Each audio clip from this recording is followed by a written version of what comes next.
అనంతవరం ఊరికి కొంత దూరంలో అడవి ఉంటుంది. పిల్లలంతా అడవికి వెళ్ళి కావలసిన పండ్లు కాయలు కోసుకుని తినేవారు. కొందరైతే తినగా మిగిలినవి ఇంటికి తెచ్చుకునేవారు.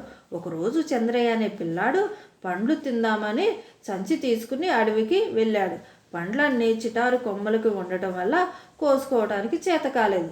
ఎండలో చాలాసేపు తిరిగి చివరకు చెట్టు కింద సోమసిల్లి పడిపోయాడు. అంతలో అక్కడికి కోతుల గుంపు ఒకటి వచ్చింది.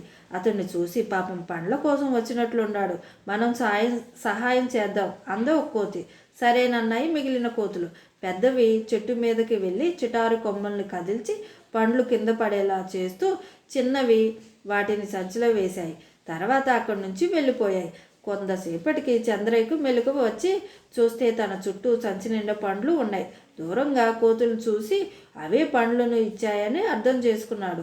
కొన్ని తిని సంచిలో పండ్లను తీసుకుని ఇంటికి వెళ్ళి జరిగింది చెప్పాడు. ఇది విని సుబ్బయ్య అనే యువకుడు పెద్ద సంచి తీసుకుని అడవిలోకి వెళ్ళాడు. అక్కడ ఒక బాగా పండ్లు ఉన్న పెద్ద చెట్టు కింద సోమచిల్లి పడిపోయినట్లుగా నటించాడు. అతడు కోరుకున్నట్లే కాసేపటికి కోతులు వచ్చాయి. సుబ్బయ్యకి సాయం చేయాలనుకున్నాయి. కొన్ని చెట్టుపైకి ఎక్కి పండ్లను కోయగా కొన్ని సంచిలో వేస్తున్నాయి. ఆ సమయంలో కోతులు తన సంచిలో నింపుతున్నాయా లేదా చూద్దామని ఒక కన్ను తెరిచాడు సుబ్బయ్య. ఒక పిల్ల కోతి దీన్ని గమనించి మిగతా వాటికి చెప్పింది. అతడు తనను మోసం చేస్తున్నాడని అర్థమై మీదకి దూకాయి. ఇది గమనించి సుబ్బయ్య ఒకసారిగా లేచి పరుగు తీశాడు.